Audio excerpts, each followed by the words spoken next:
Hi hello मैत्रिणींनो, कशा आहेत? मजेत ना? आणि मजेतच राहायचं, टेन्शन घ्यायचं नाही. तर चला, मी अलका मम्मी चॅनलमध्ये सर्वांचं सर्वप्रथम स्वागत करते. सर्वांना श्री स्वामी समर्थ. तर उद्या कुणी म्हणलं आज, कुणी म्हणलं उद्या गजानन महाराजाचा प्रकट दिन. तर कॅलेंडरला तर उद्याच दिलेला आहे. तर असू द्या, चला उद्या आहे तर सगळ्यांनी साजरा करा. आणि आज सकाळची काहीच रेसिपी शेअर केली नाही. आज केलं तर भरलेलं वांग, पण थोडी गडबड झाली, उशीर झाला, त्याच्यामुळे मी काहीच तुम्हाला शूट करू शकले नाही. तर म्हणजे दाखवू शकले नाही. तर वांग म्हणजे काय नॉर्मल अशाच्या आधी पण मी दाखवलेले. तर म्हणलं जाऊ द्या, आता ते दाखवण्यापेक्षा काहीतरी वेगळं दाखवावं. तर मी आज केले तर मुगाचे दोशे. तर मी नेहमीच करते. तर माझ्या नवीन ज्या ताई आहेत ना, तर त्यांच्यासाठी सांगेल की बघा, मुगाचे दोशे 1 नंबरमध्ये होते. तर त्याला फक्त आवश्यक म्हणलं तर अद्रक असेल तरच करा, कारण अद्रकीशिवाय त्याला चव येत नाही. तर मी अद्रक काल बाजारातून आणली. मला परवा दिवशीच करायची होती, अद्रक नव्हती म्हणून मी केले नाही. तर हिरव्या मिरच्या आणि अद्रक त्याला एक म्हणजे लागतंच आहे, ते आवश्यकच आहे. तर तसे मी ते दोशे मुगाचे करायले. तर भाजीला तर जसं की म्हणलं की तुम्हाला वांग केले, काम वगैरे सगळं आवरलंय, भांडे वगैरे सगळं झाले. आता शनिवार असल्यामुळं दीदीला सुट्टी असती, तिनं घरीच आहे. आता आम्हाला दोघीला टाकायचे दोशे. सकाळी गडबड, आज शनिवार असल्यामुळं आंटीकडं आमच्या बाजार असते, मग ह्यांना लांब जावं लागते खवा पनीरला. त्याच्यामुळं जरा लवकर निघतात ना सकाळी. तर मग त्याच्यामुळं जरा सकाळचं म्हणलं राहू द्यावंच आता. आणि आता दाखवते तुम्हाला मी दोशे. आणि त्याच्यासोबत जसं की म्हणलं ना की शेंगदाणे आणि डाळीची चटणी 1 नंबरमध्ये होती. नारळ टाकायची काहीच गरज नाही. कोथिंबीर असली टाका, नसली तरी बी काही फरक पडत नाही. मिरच्या आणि जिरे जरा घाला भरपूर. 1 नंबरमध्ये चटणी होती. तर चला आता दोशे करून घेऊ आपण. तर चला, तवा तापला, थोडंसं तेल घालून घेते. आणि एकदम पौष्टिक आणि जास्त झंझट नाही, काही नाही. संध्याकाळी मुगं भिजू घालायचे, सकाळी मिक्सरमधून काढायचे आणि लगेच करायची. आपलं इडलीसारखं वगैरे नाही आहे ह्याचं की सकाळी भिजू घाला संध्याकाळी काढा, असं काही नाही आहे. तुम्ही रात्री भिजू घालायचे, सकाळी मिक्सरमधून काढायचे.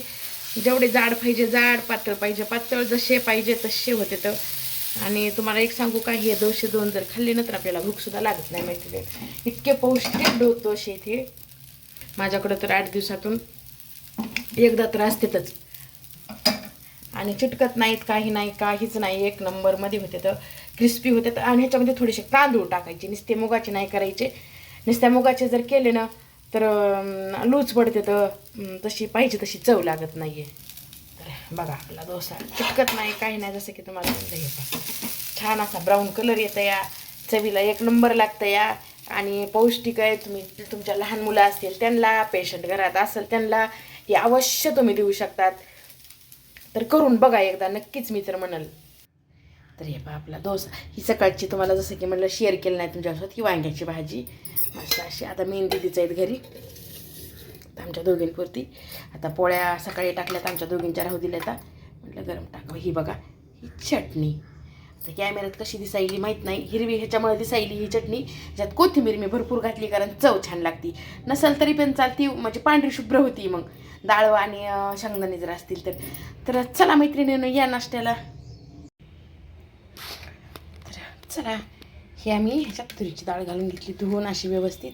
जसं की तुम्हाला म्हटलं ना की थोडे एक अर्धा तास मी 6:30ला भिजू घातली ती. आता वाजले 7. इथपर्यंत भिजू द्यायची. वरण तुमचं 2 शिट्ट्यामध्ये एक नंबरमध्ये वरण होतं आहे. एकतर शिजायला पण ह्याला वेळ लागत नाही आहे आणि काहीच नाही. तर आता हे असा टोमॅटो घातलं आहे. आणि हे पहा आपला एक मिरची, हे आपला असा पालक धुवून व्यवस्थित ठेवला होता.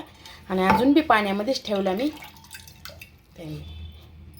पालेभाज्यांना प्राधान्य देत जाता येईनो आपल्या मुलांना ते. आणि आजकाल कसं ह्या धावपळीच्या युगामध्ये पालेभाज्या तर सोडा, घरचं जेवणसुद्धा लवकर मिळणं मुश्किल झालं आहे. आणि लेकरांना आजकाल पिझ्झा बर्गर, ह्याच्या व्यतिरिक्त मॅगी, ह्याच्या व्यतिरिक्त लेकरं आजकाल काही खाईनं झाले. तर त्याच्यामुळे होईल तेवढं असं मी तर जेवढं होईल तेवढं पालेभाज्या वगैरे ह्या बनवतच असते. तर चला, हे झालं आपलं. आता ह्याच्यात काय करते, थोडीशी हळद, लाल तिखट टाकून 2च शिट्ट्यामध्ये होऊन जातं या. तर ही आपली हळद आणि एक मिरची पण घातली आहे मी. आणि हे आपलं माझं हे माप आहे. आता तुमच्या चवीनुसार तुम्ही जसं घालायचे तसं घालू शकता.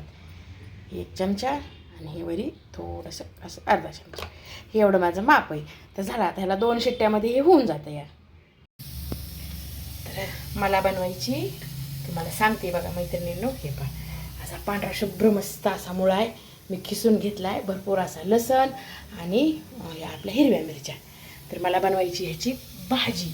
1 नंबरमध्ये भाजी होती. त्याच्यासाठी एवढी आपली थोडा आहे म्हणून थोडीशी डाळ मुगाची भिजू घालून घेतली, हे पाहू शकतात.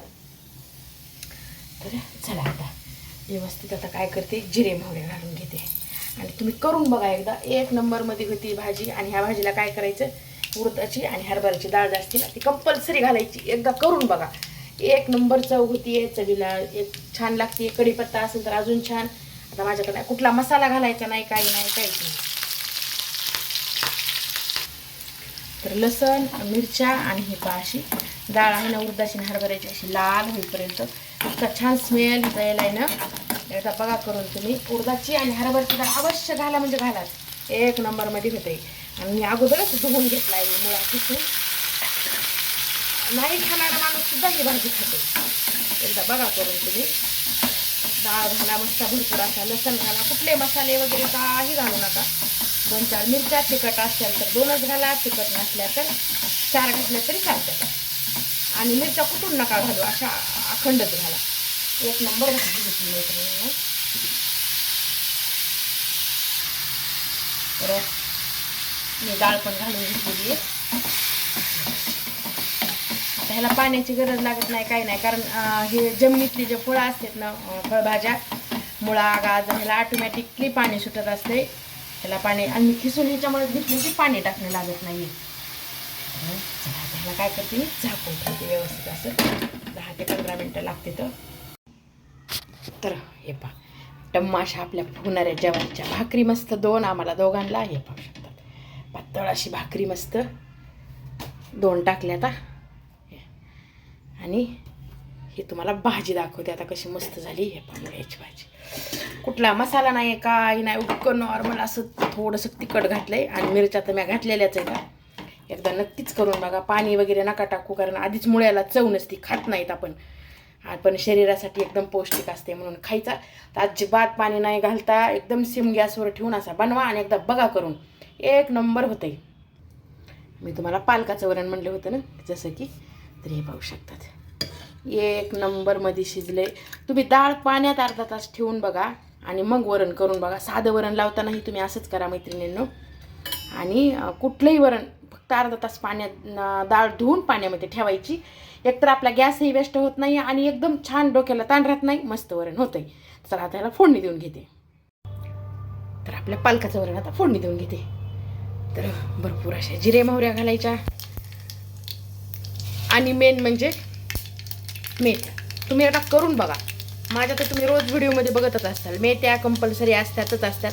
आणि असं अर्धवट कुठल्याला लसण मस्त छान एकदम नंबर 1 मध्ये वरण होते. साधं टोमॅटोचं केलं तरी पण असंच असते. मी नॉर्मल सपक जरी फोडणी दिलं ना तरी पण मी मेथ्या घालतेच.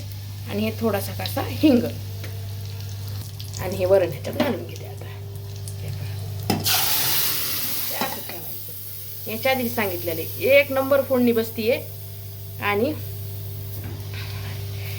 पहिल्या बाया काय म्हणायच्या, माझी आई का असं म्हणजे म्हणत होते की फोडणी तडकली आणि शेजारीने मिडकली. म्हणजे आपल्या फोडणीचा जर वास गेला तर त्या शेजारणीला पण असं वाटावं की आपण हेच केलं पाहिजे असं म्हणजे पहिलं म्हणत होते. आणि खरं आहे बरं का ते. आपल्या फोडणीचा वास बाहेर गेला पाहिजे, आपल्या घरात स्वयंपाक झालाय हे कळालंच पाहिजे. तर मीठ बी टाकलेलं आहे मी. तर बस हे वरण असं भाजीसारखं घट्टच असतंय, मला जास्त पातळ नाही करायचं. तर हे आपला संध्याकाळचा मेनू. मस्त अशी ज्वारीची भाकरी, मुळ्याची भाजी, पालकाचं वरण आणि भात. तर ही आपली अशी संध्याकाळची थाळी आहे जेवणाची. तर बघा कशी वाटली, छान वाटली का, आवडली तर जेवायला बी या आणि कमेंट पण करा आणि नक्की सांगा कशी वाटली ते. चला ह्या व्हिडिओचा इथं चेंड करते. सर्वांना आवडला तर लाईक शेअर सबस्क्राईब करा. सर्वांना श्री स्वामी समर्थ.